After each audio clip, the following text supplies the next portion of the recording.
full minute and 12 seconds of music intro. God, it's a lovely little Thursday. What do we call that? Ladies' Night in America. It's Morning Mike's brought to you by our friends at Renbrook Insurance. I am Billy. The beautiful Steve is here. And good morning, everyone. Good morning, everybody. Missed you all this week. Well, Kel, we were here. Where were you, my love? A lot of things to do. Yeah. Kel Dub firing again. Yeah, it is a nice little music morning. I think Steve found a nice little something, little chicka bow bow in there, right? Every night is ladies' night.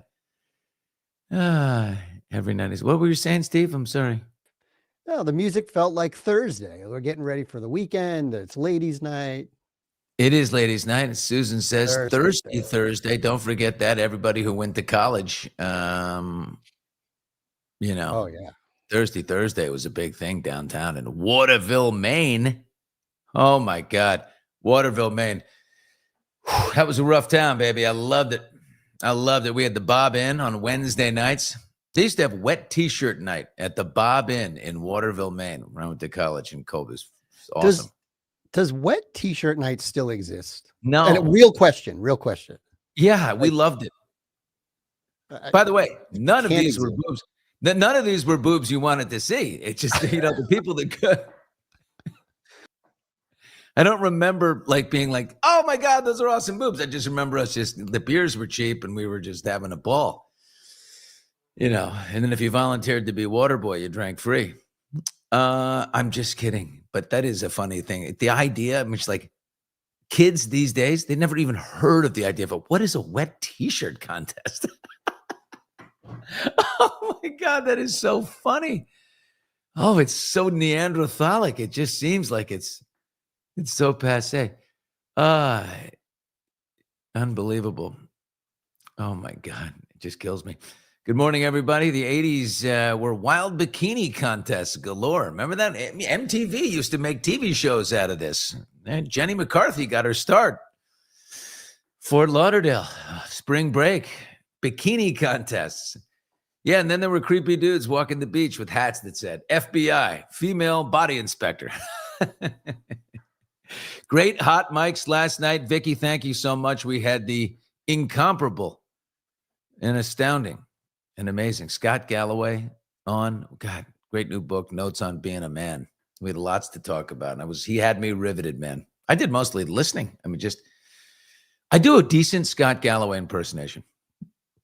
Yeah, so if you look at 18% of men, in the ages of 65 to 45, they just don't, they're not having sex anymore. And what you really want to do is go out with your friends, have fun, have some sex. And that's just what they're trying to do. And that's my Galloway. It's not bad. People say it's very good impersonation. I don't see Steve. Steve's not really moved by it. I caught him. He was like, yeah, it's not your best. But you know what? More importantly, a bar in San Bernardino had a contest. Who can take your bra off the fastest without taking off your shirt? Oh, you go underneath the shirt. No, women are Houdinis with that thing. I've seen some incredible moves before, and it just whoosh, and they pull the bra out of the sleeve. Boom. You got to take off one shoulder first. I once put on a bra to see if I could. I'm kidding. I didn't. Wow, I made it. Morning, everyone. Hello, Steph. Don't you have a lovely picture right there? You look like you wake up fresh every morning. Christina Holiday, morning. Billy Steve, Hot Mike's morning crew. There she is. Thirsty Thursday, ladies' night in America. Here we go. Boy, oh boy, oh boy. Okay, Steve was going nuts on Donald Trump's Truth Social rants last night. In the last 24 hours, he's just been going crazy. I wonder what it's like in the White House when it's like, oh, dude, he's on one. No, I don't look at Truth Social so much except for work. But it was so interesting because I went there to get. Hey, no one else does. I know. They only go to monitor Trump. Is there any other account that you would follow on Truth Social, whatever that is? But I went there to get, okay, let's see what he said about he signed the bill. And I was like, it's just endless. It's like, okay, the bill passed. Then he had something to say about Kimmel. Then there's 4 ads for his whiskey glasses you can buy. And then there's 4 more ads for Bitcoin. Oh, wait, he posted something about how Donnie is a communist. Oh, wait. Okay. Buy something. Oh, wait. Ronaldo was there. He's the greatest. It's just, We love Ronaldo. People are going crazy over, mad at Ronaldo for going to the White. I mean, listen, Ronaldo has a $400 million contract in the Saudi league, playing soccer. And this is not a man of principle. This is just a very rich, talented, handsome, studly guy. And like everyone else, is sort of fascinated to see what Trump looks like, how he acts. Like, this has got to be something witnessed. And if you have that type of notoriety and acclaim, and you get invited to the White House, we just killed him. So Trump signed the bill, and he did it right away, which we were all going to, what was this going to, you need to do that. Of course, it gives Pam Bondi and the Justice Department 30 days they have to release all the files. Start the scrubbing now. Most people kind of concerned that what comes out will be heavily redacted. It will be adjusted. It will be protected. But Trump is I don't know why, given what he says on Truth Social, I don't understand why he didn't release these things right away. Why did he make an about face? Why was he trying to keep them from ever coming out after campaigning that they would? This is what's crazy. Jeffrey Epstein, who was charged by the Trump Justice Department in 2019, not the Democrats, was a lifelong Democrat, donated thousands of dollars to Democrat politicians, and was deeply associated with many well-known Democrat figures such as Bill Clinton, who traveled on his plane 26 times, says Trump on Truth Social. And then he says, Larry Summers, also, who just resigned from many boards, including Harvard. By the way, did you see Larry Summers, who was a former president of Harvard, former Treasury Secretary under Clinton? He was like, "Yeah, I'm not gonna make public speaking efforts, but I'm still gonna remain a professor." Oh no, you're not, Larry. You think you have that kind of clout and power? You're going to be stepping down, and he is moving aside. Trump goes on. Also, sleazebag political activist Reid Hoffman. Minority Leader Hakeem Jeffries, says Trump, who asked Epstein to donate to his campaign after Epstein was charged. Remember, Epstein was charged in 2009 in Florida. He served 13 months for illegal prostitution and stuff with minors and got out after 13 months. And then a few years after that, don't forget the big dinner party he had in New York. Literally in jail, out of jail for illegal prostitution of the most disgusting things. And who's there? All the elites: Stephanopoulos, Katie Couric, Chelsea Handler, lots of Democrat power broker people. They all went. Like, you're gonna go to this guy's house? Oh, most of them say we didn't really know who he was. It was just sort of like the place to be. I'm like, never got invited, so we're gonna go because you want to just like be where everyone is.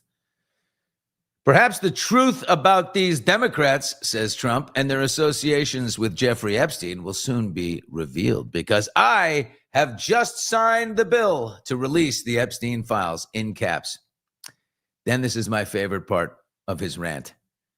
As everyone knows, when he says as everyone knows, it already tees you up for something beautiful.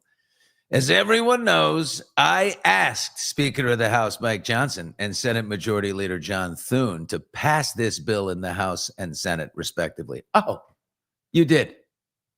What this is, like I've said before, this is like Bashar al-Assad, the president of Syria, when all of the revolutionaries are climbing over the wall to come in and ransack the presidential palace. Him standing out there going, "Come on in, take a look around." No, sir. No, sir. You did everything you could to stop it until it was an absolute tidal wave, and then you tried to. Now he's trying to take credit for it. Because of this request, the votes were almost unanimous in favor of passage. Because of me asking, this is why it was unanimous. Yeah. So if you didn't ask, it would have just been a landslide and not unanimous. At my direction, the Department of Justice has already turned over close to 50,000 pages of documents to Congress. Do not forget, the Biden administration did not turn over one single file or page related to Democrat Epstein, nor did they ever even speak about him. This is all true, by the way. The Trumpster is not wrong about this. Democrats have used the Epstein issue, which affects them far more than the Republican Party, in order to try and distract from our amazing victories, including the great big bap, bap, bap, all the great things he did. And then my favorite, he goes back to this line: creating the hottest country, capital hottest with quotations, creating the hottest country anywhere in the world. I love it when he drops into Paris Hilton mode. This country is like so hot. We are so hot right now. Anyway, there he goes. And then, oh my God, after impeachment hoax and rant about all the impeachments and the Russia, he goes into all the old, numbers. Then at 9:30 last night, like, well, you're getting ready for bed, brushing your teeth, maybe settling in for a little TV. He fires this one. According to most, have you not seen the poll conducted by that incredible think tank, Most? According to most, one of the best opening 10 months for a president in U.S. history. Thank you. He's receiving an award from the Council of Most. According to most. Oh, my God. Communist mayor of New York City, he says, Communist mayor of New York City, Zoran Kwame Mamdani. He loves to throw in Barack Hussein Obama. Zoran Kwame Mamdani has asked for a meeting. We've agreed that this meeting will take place at the Oval Office on Friday, November 21st. So tomorrow, Trump and Mamdani will get together. By the way, Mamdani's an interesting dude. That he wrote in to become mayor of New York. He wrote in on the Democrat Socialists of America. The Socialist Party of America, they're pissed off at him because he's already going back to the center, which is a great relief. Like, don't call him a fraud. Thank God. He rode in on them, and now he's doing the right thing and going to represent the people of New York. And the biggest thing he did, remember, the Democrat Socialist Party of America, they want to defund the police, idiots. And he's keeping a very conservative police commissioner from the administration before. And that's Jessica Tisch of the legendary Tisch family who owns the Giants. She's 44 years old and pretty tough. She wants to hire 5,000 new police officers and all that. And the DSA is not happy with Mamdani over that. So, but I am, as a man who was born and raised in New York. Good. Keep Jessica Tisch. So listen, it looks to me like the Democrats are on some kind of roll here, don't you think? They are. New poll. If you had to vote for a congressman today, would you vote Democrat or Republican? 55% Democrat, 41% Republican. Craziest thing is this shit changes. Like, it changes day to day, week to week. I mean, I thought the Democrats were in trouble. We all thought with the government shutdown and Chuck Schumer, but then they swung over and we just do this and this and this. The thing I want to just weigh one thing on is this congressman from Tennessee. I forgot his name. Rod Burgum, I think it is. He went off on how much money these congresspeople, elected officials, have made while in office. Nancy Pelosi is going to be leaving Congress having made $500 million. Scott Galloway talked about this with us last night, and he's a progressive Democrat leaning guy. But he said Nancy Pelosi will leave with $500 million of profit made in Congress, and she's not even in the top 10. All these congressmen are in these committees, and they have access to privileged information, and they make 600 to 700 trades a year. It's disgusting. It is so. We thought we were going to clean out the swamp. It is this. It's not the swamp. It's the sewer. And I just don't know. It's awful. Billy, I know I was shocked hearing that last night. Like you said, how? Well, they just do. Here's the question we all have to ask ourselves. You're sitting in committee. You're a congressperson. It's not illegal.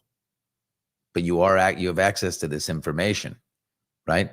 You're hearing it in counsel. You're not getting a little tip from a stockbroker. You're hearing about major things.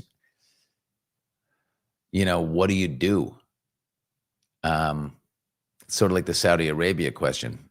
You stand firm. This is terrible. We're taking money. Saudi Arabia, they killed Jamal Khashoggi. How could you go over there and perform as a comedian? Wait, you're offering me what?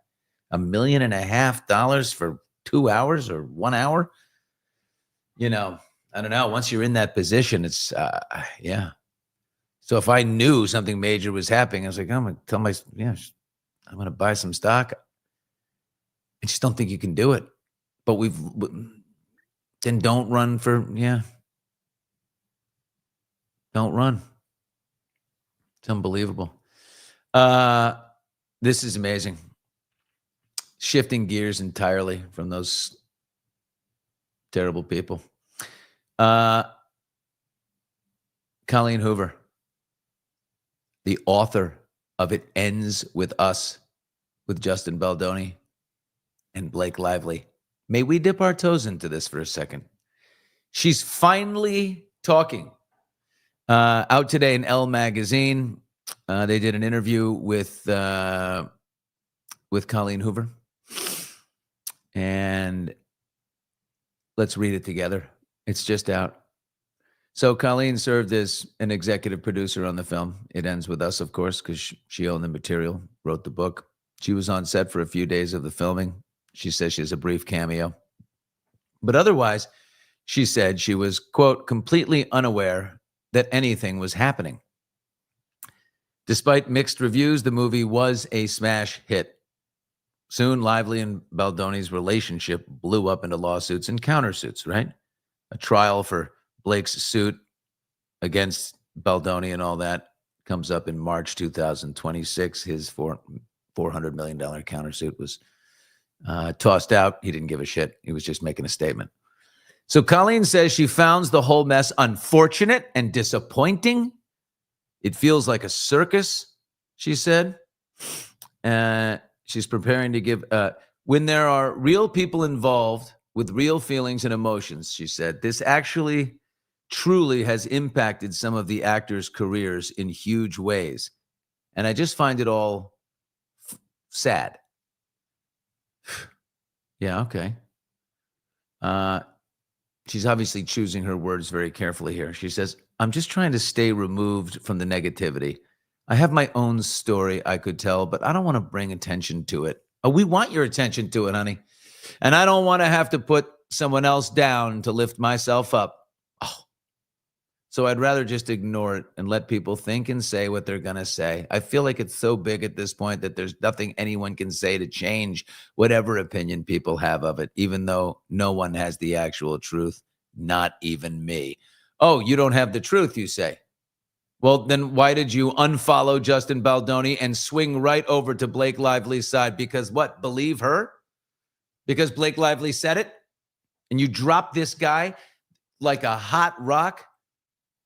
6 people wanted the intellectual property to make a film of this book. And you chose him, the one male out of the whole group, because you were so impressed with him, met with him a million times. He wrote you a beautiful letter. And then everything your instincts told you about this person, you dropped like a hot rock as soon as Blake Lively said, he SH'd me. No, you did that because of opportunity.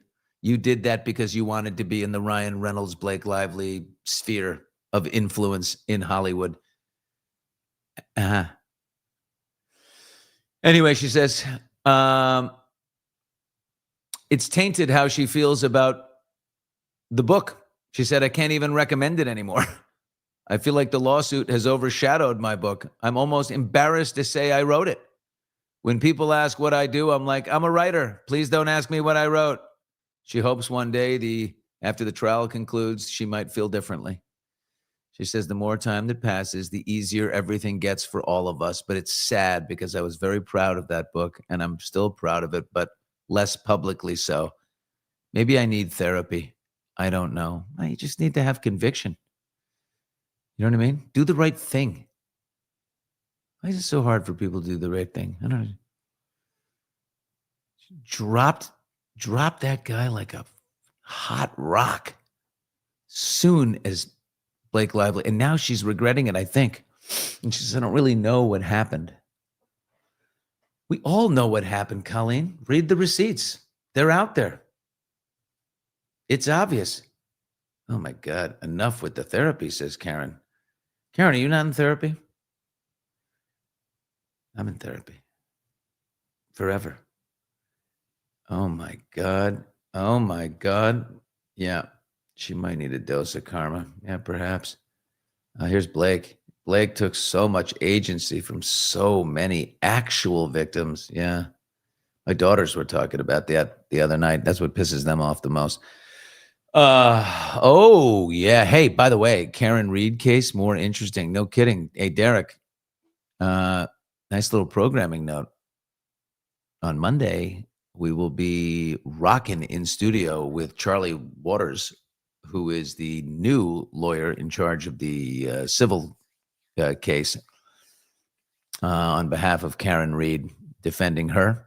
And Alan Jackson will be in studio as well. So the two of them. It'll be an amazing episode. So we've got that coming up.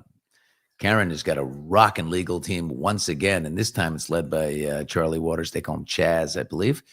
And Alan is sort of like senior advisor, consultant, doing his share, but not, on point. So that's going to be amazing.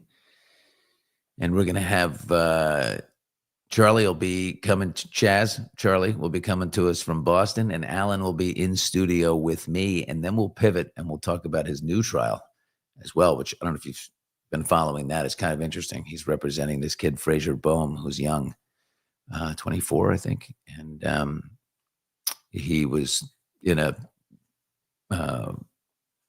road rage incident.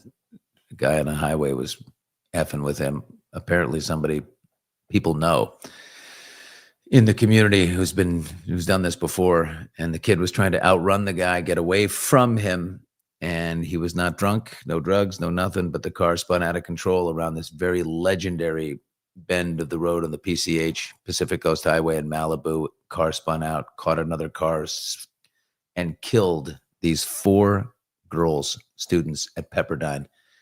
Just tragic as hell. Oh my God, so sad. So we'll be doing all of that with Alan Jackson in the studio. God, do I love Alan. And you know what that means for us? A Vesper martini afterwards. It's just a tradition. It's a tradition that's developed. Alan loves a Vesper. And I like a Vesper. But I really like one when it's with Alan. Anyway, so many exciting programming notes. The world needs to know, not only for Karen Reed, but for everyone, we all can be Karen Reed, in my opinion. That's the entire basis of her platform and her case, and that is why the jury went with her. What? Yeah. Love me some AJ and Billy. Not as much as I do. What is a Vesper? Interesting. Lynn, a Vesper martini is, and many people call it something else. Its technical term is the Vesper. My dad called it the Walker martini. He said his grandfather or, uncle or whatever invented it. Half vodka, half gin, teeny dash of vermouth, shaken together in one martini. Oh, martini. Bill, let's talk about your martini, because I've been to your golf club once or twice there, and I've seen your martini, and you handle it well. But what is your perfect martini? Forget Vesper. What's your martini? Mine, I'm drinking cold vodka, with putting a fancy name on it. I don't want to just say, "Hey, can I have cold vodka in a glass with a, with a orange twist?" I just like my father, obviously, as you know, Steve, very important in my life. Absolutely. My father had a rule, and he would say to every bartender, or if he was making them himself, 100 shakes, 100 shakes, not 101, not 95. He would count as the bartender was shaking, 100 shakes in the martini. So I always do it. Okay. In honor of my father, how much I loved him, I just go like this. 10. 20. Oh boy, don't make an Instagram out of that. Billy, I was about to stop you. It's like, no, he's going to stop on his own and figure out what's happening right now. Please tell Alex and Seth back at the ranch, do not turn that into an Instagram. Well, do not. And if someone first else off, is you know recording that that they're going- somehow, I don't know you know how that they're could. going to Oh my Just for God. them. You know they're I going just to looked on for the them. screen and saw myself going, operating the shake weight. My That thing was about the martini, and I'm not a martini drinker, although I love a good vodka, is how you handle it. I watch people who are real martinis, like just how you carry it, how you drink it, how you look with it. Alan Jackson, I have not seen, but I imagine is fabulous with that martini, the way he's moving with it, handling it. Yeah. Yeah. He's so dignified. Of course, Alan, who's very, well, think about his personality. Alan Jackson is very prepared. He's very deliberate, right? So he can have the Vesper brought and it sits in front of him. He'll have a little sip and then we'll talk and we'll talk. I need to learn to be a little more patient. You know what I mean? You're handling it more like it's like came from a keg. Yeah. Alan's look also strong as shit, so he's got to be careful not to break the glass when he touches it. I shook his hand and the guy is just all muscle. He is. He's very fit. What are we doing? We're playing the dating game here, Scotty. Scotty's mom. Olivia Newsy. Oh, she's everywhere. Yeah. She's got her book coming out. Olivia Newsy she's the one that RFK Jr. sent pictures of his like muscles to at 70 years old. It's interesting. You're sending nudes or topless photos, man to woman. That's odd. Anyway, Olivia Newsy, 32, looks pretty smart. What do we think about her? 32. She's 32. That's it. I always thought it was like people were outraged by the fact that he was just texting another woman. I had no idea she's 32. That's young. You're 70? It's not Belichickian quite yet, but it's barking on the door. That was a good interview we did with Cheryl Hines. We talked about it forgiving him and how hard that was. The Licce Martini, that's a nice one too. Can we do a martini stream featuring Alan Jackson's skills? Yeah. We'll talk about the martini and the relationship Alan has with the martini when we have the great Alan Jackson. He does look dignified with one in front of him. Oh my God, the last time we went, I was like, it was so early. The only place I could find that was open until I got a hold of my friend who owns a restaurant down the street from me. I just you got to open up early. You got to open up early. I'm taking Alan. TGIF. It was not. Wait, what? Did not bring out. No, we walked in. I was like, it's the only place that's open at 4:00. And we were like two old barflies. And so we go in and then I'm like, finally, my buddy calls back and he's like, yeah, we just opened up. We got, come in. So we got to sit at the end. Oh, thank God. Oh, they opened up. We got to, yeah. What kind of, my VOD is, it moves around a bit. There's some new ones that are out. Roberto Cavalli has an interesting VOD. Steel Cut is what's his Ivan Drago? What's his name? Remember we had him on, Steve? The big blonde. That would be Dolph Lundgren. Dolph Lundgren. I slept not at all last night. I'm exhausted. Why, Bill? Why? Why? I just couldn't get to sleep. I just Steve, you're a terrible person. You really are. When are you bringing back Daisy Duke? She's down the street. I mean, hey, Billy, to be fair, I have also, everyone should know, I have been saying, let's get Daisy on in the morning. Let's get Daisy on. All right. Catherine Bach. Catherine. All right. Sweetheart, ... My morning chat group on YouTube wants me to send you a link next week and have you join us for a little chit chat, period. You'll love these people. They're wonderful. Most of them. I'm kidding. Quiet, piggy. I only drank Estonian vodka, maybe a Finnish. Ooh, Estonian vodka. It's interesting. I got a text last night from one of my favorite people on the planet. If you're a hockey fan, he's an absolute beast for the Boston Bruins, David Pasternak. And he Billy. texted me. Oh, Billy. He's like, "Hey, where's that Italian place? I want to get this." And we talked about dinner, and I said, "Yeah, let's get a cocktail. I got my favorite place. Let's get a cocktail." So I'm gonna have a cocktail with him tonight. I took him out to play golf years ago. Guy drank everything that wasn't nailed down, and then the next night scored 2 goals against the Los Angeles Kings and beat them. Anyway, he's in town. So, and then he was like, he thought I was like saying now. This was 12:15. He's like, "Yeah, okay, I'll meet you." And I'm like, "Pasta, what the? No, dude." He used to play for the Islanders. Yeah, Danielle. There goes Danielle with her. Oh, she's got her Bruins tank on. So Pasta and I are hitting the town tonight. Gonna have a pop, and then he'll probably go out and destroy the Kings with his. Yeah, he's amazing. Yeah, he used to play for the Islanders. He's been an animal. Oh my gosh, Daisy Duke. Yeah, you'd like that, huh? She's cool. She's an old friend. We raised kids together, went through a lot together. She lost her husband. We were all together during that. And she was right down the street. When she lost her husband, I have to tell you, I had her daughters in my arms.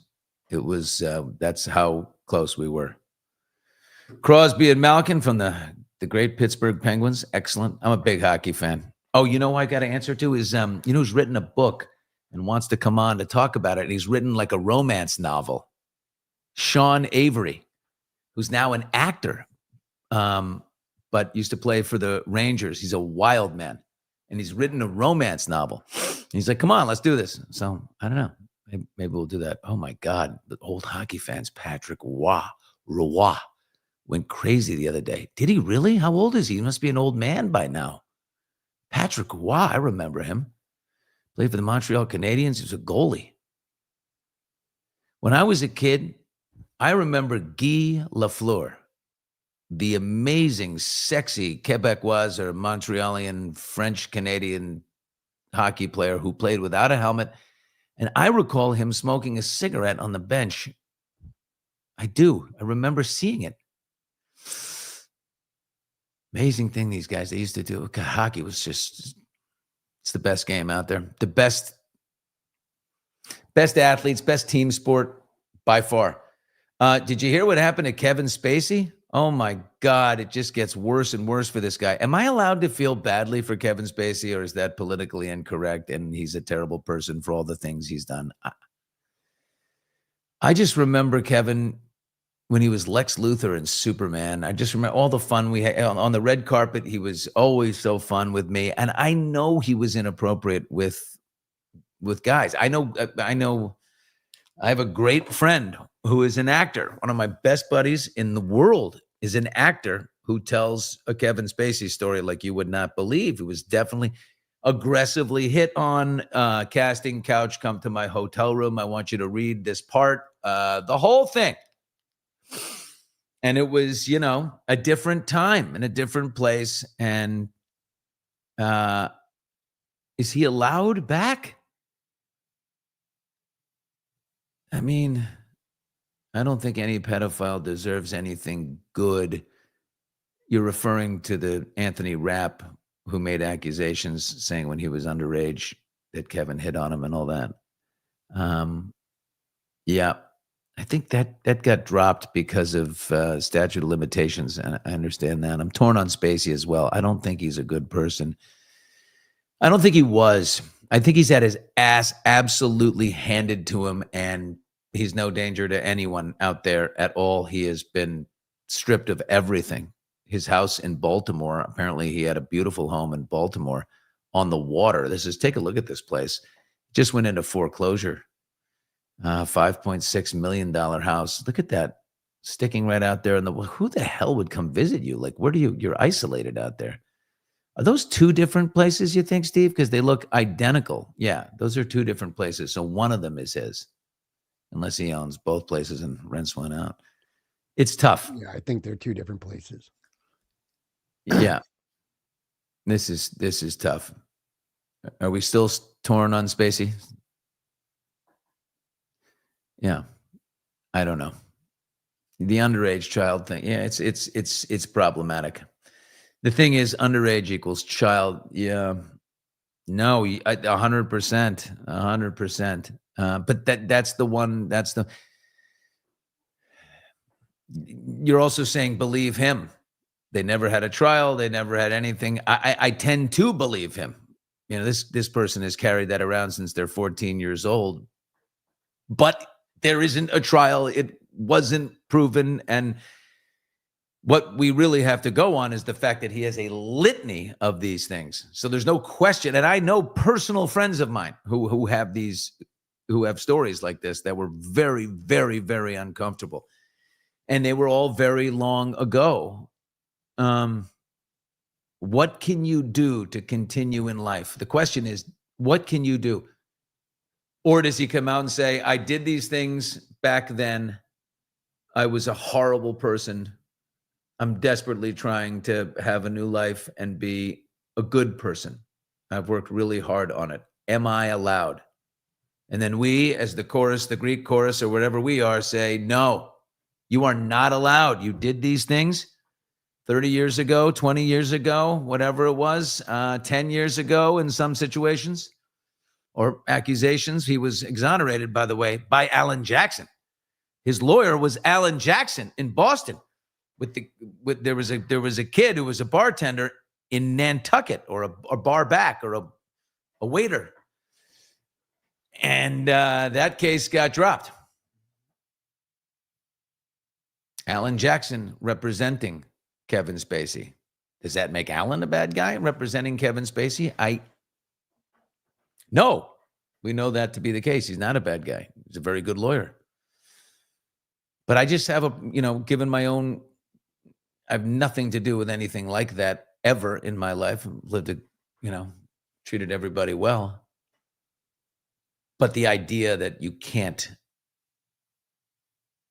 come back and you can't, change and start again is, Weinstein? No, absolutely not.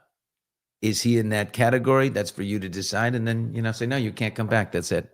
Okay, Bill, here's a hard one. Maybe we're going too deep, but Michael Jackson. Can you turn up a Michael Jackson song when it comes on? How do we handle Michael? Of course I can. I have no choice. I just start moving, man. My body just takes over. Right. Okay. You want to be starting something. Yeah. When Billie Jean, the beat kicks in. Do we feel guilty when you're like, oh yeah, there's one person and when you're alone and you're in your car and Billie Jean comes on,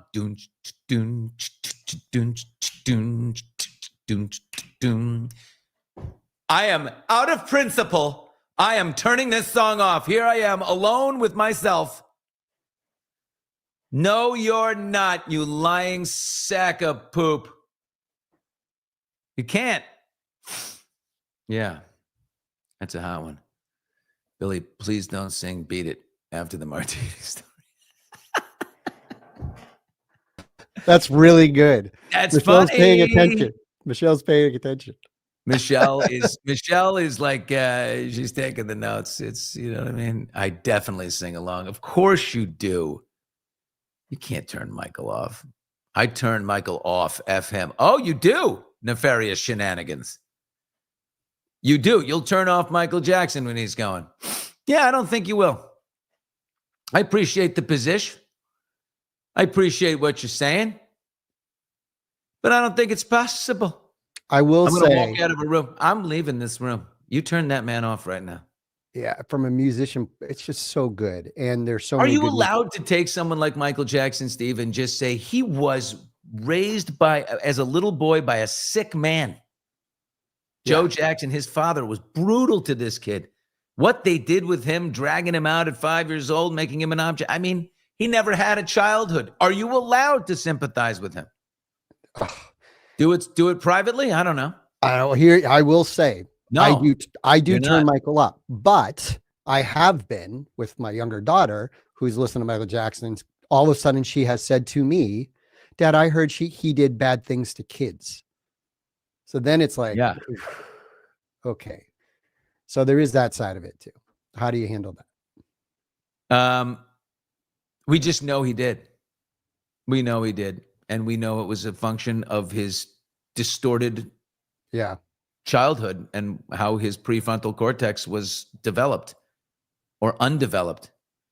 So I can say we can say what he did was absolutely unforgivable and, needs to be punished heavily in society. And yet I empathize with the little boy that he was. Can you do both things at once? I'm gonna. Yeah. Okay. If you turn off the music, you're also turning off all the great stuff that Quincy Jones did, and all these. I mean, the music is insanely good. I mean, Quincy Jones is one of the greats. So, Oh, the great Quincy Jones. That's right. Sherry Morris, why do you hate me, Billy? I'm on fire this morning. I couldn't hate you if I tried, Sherry. You know that. Sherry, I can't quit you. I can't quit you, baby. I just can't. Yeah, so just, man, of course, yeah. I don't know. Spacey's been living in hotels and Airbnbs, and he's just mounting bills, and he's lost his, this final home, and that's it. I keep texting Kevin. I know Kevin. I have his number from back in the day.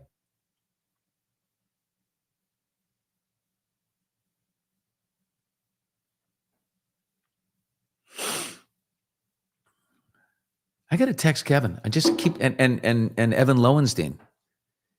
You remember that group, the singing group, Evan and Jaron? 90s. The guy's been Kevin's best friend and manager forever. Has never left his side. And I keep texting these people. Did he block you? No, he didn't block me. He answered me like once, but he doesn't. I'm sick and tired of it, Kevin. You're going to get a fair shake with me. Sherry, look at this picture of you out by the water with the hair and the whole thing. Woo. Whoa. I'm going to make a confession. Sometimes you get a DM and you see that it's so small, like the little profile picture in there. I always be like, oh, wow, look at that. Looks kind of cute. Let's see what's going on. And then you just take a look just to see what's going on. And you blow up the profile picture, then you go back out, you leave. Just to know for some reason. Marvin Gaye. Well, that's right. Yeah. Sherry's a babe. Wow, everybody's piling on Sherry right now. It's Sherry's day. Everybody has their moment in the barrel, right? Oh my God. This is crazy. Oh boy. So here's what my day looks like. Gotta play a 1-day golf tournament in the rain. It's raining again. I'm so sick and tired of this deluge of rain in Los Angeles. It's bullshit. We have a 1-day, huh? I'm surprised you're going to play. I think it's supposed to rain really hard in about 3 hours. No, I heard about 4:00 is when it really kicks up. So we're playing over the hill in the flats on the west side. Balboa Park. No, no. Oh God, nosy Rosie with a good one. By the way, I only jumped into the tournament in the end because we had something planned today that got moved, and so I was like, I'm the chairman of all these tournaments and stuff, and so I said, all right, I'll jump in.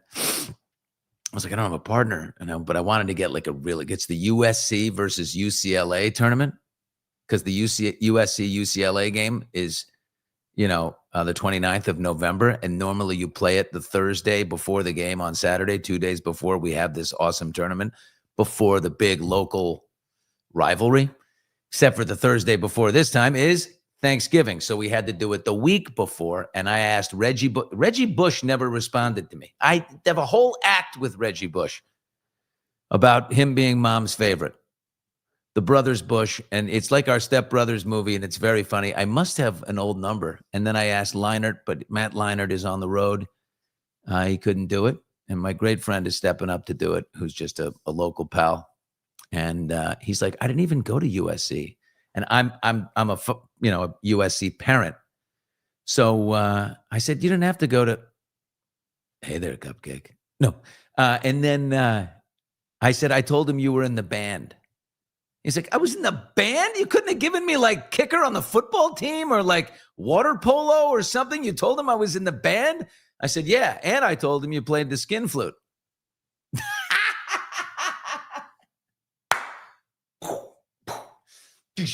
Take that, Sherry. Bushman on the board. I'm back. Stuck that landing. What's for lunch today? That's such an interesting question, Jackie. I feel like I know how you can be, Jackie. I know you're leading. I feel like a horse is being led to water here. I'm walking towards a trough I'm going to regret. What is for lunch today? I'm eating very light these days. I'm trying to keep that body going. You know what I'm saying? It's a fucking battle out there. Oh, Sherry with the hair by the water. I asked Billy out. I DM'd him, though. I'd do a Travis like he did to Taylor, and he didn't bite. You did? I still think you're missing out, Billy. Oh, Steve, did you put that up? Yeah, I just can you troll can you hop into your own chat section? I don't know. I think this is a business related. I'd have to report myself to HR, and you know who the head of HR is over at Hot Mics.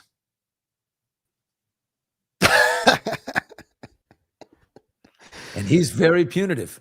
I think she's got to be careful putting that out there in this chat like that.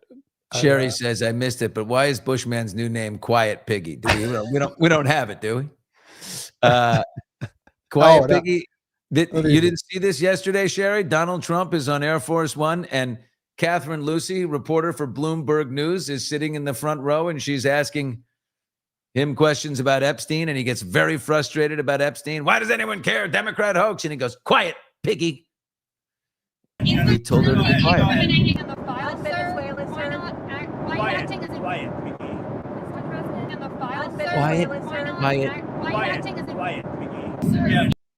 Piggy. You know, it's amazing. We're at a place where the president of the United States called a female reporter Piggy. And there's just nothing at this point. There's a lesson to be learned here.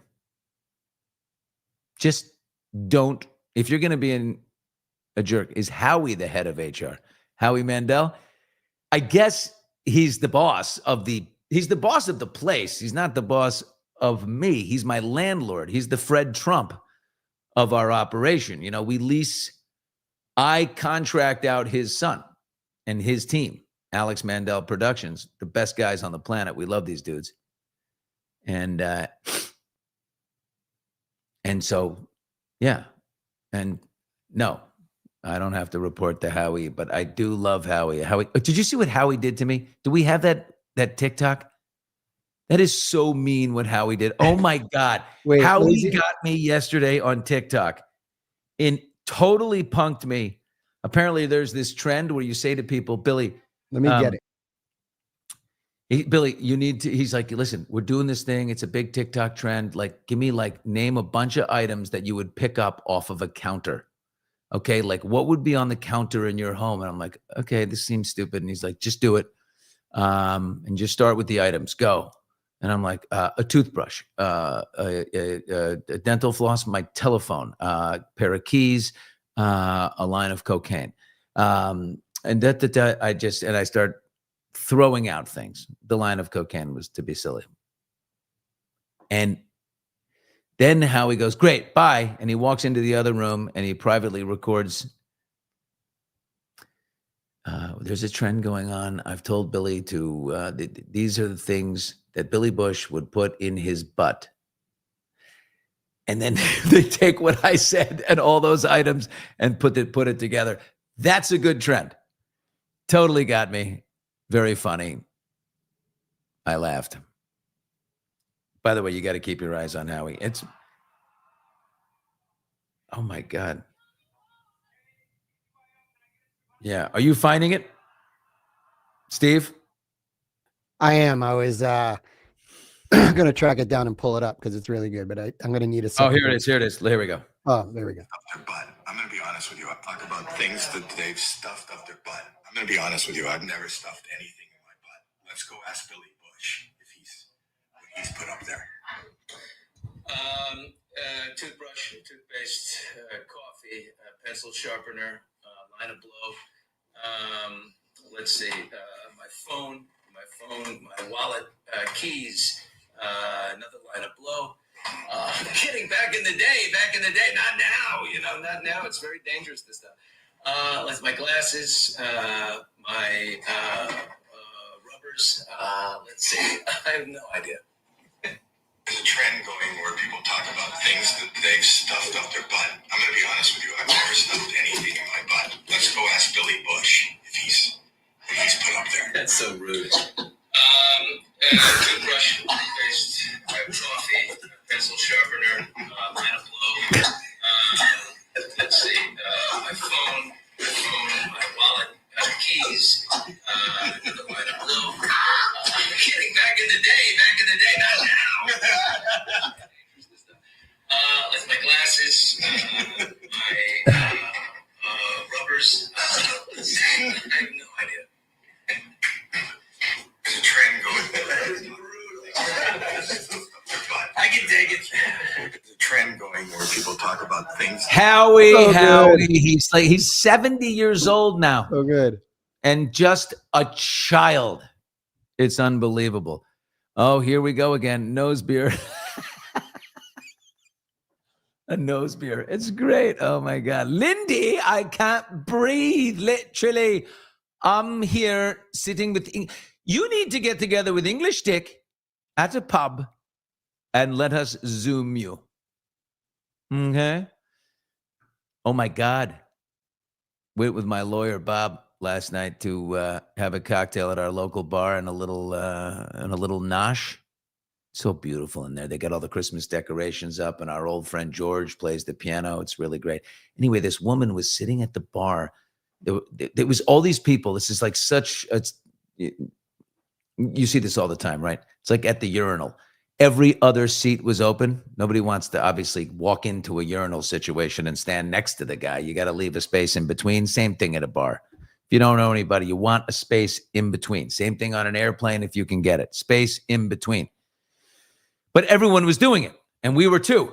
So it was like every other. I said, can somebody move here like this? And Bob says to this nice woman, would you mind sliding over this way?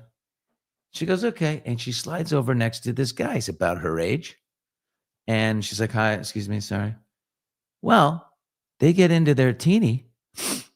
Next thing you know, she's got her phone out. They're looking at things together. They're laughing. They're like having the time where he's like, oh, well, check this out. And we leave, and Bob forgets his vest. So he goes back to get the vest while I'm outside, and he leans into the woman. He goes, did we make a little connection here? And she goes, shh, I think you did. A love connection. Wasn't that nice? Oh, no. Oh, I got caught. Billy, I thought you weren't drinking anymore. Yeah, and then I realized how fun it was. Sorry, Sherry. I know when to put it down.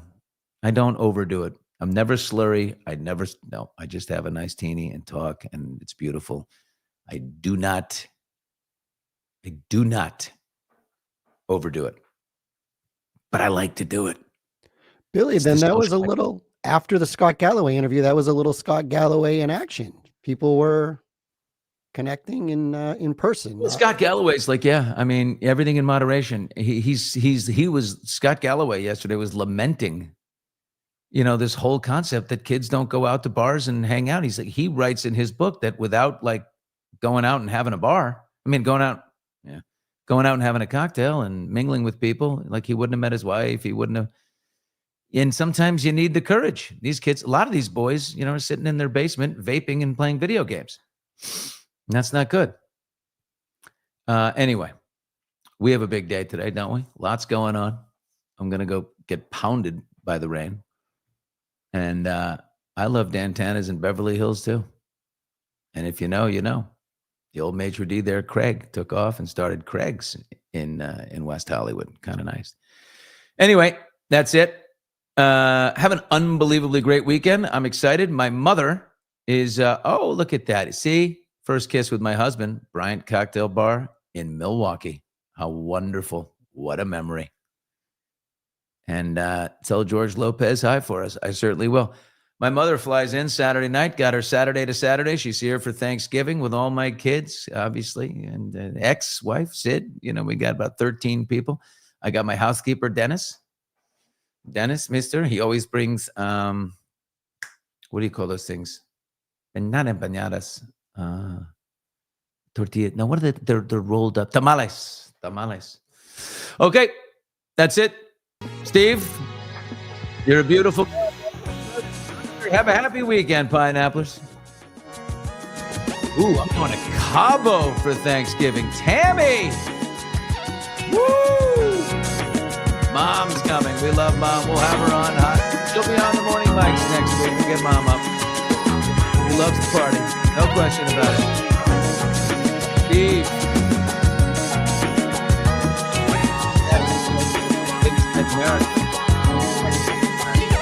Love it.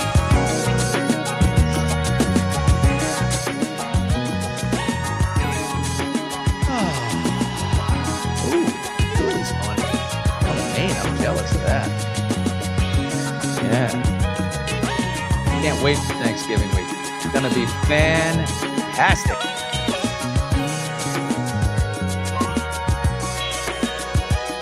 Alan Jackson. Steve, I don't know what. I like the original tune, but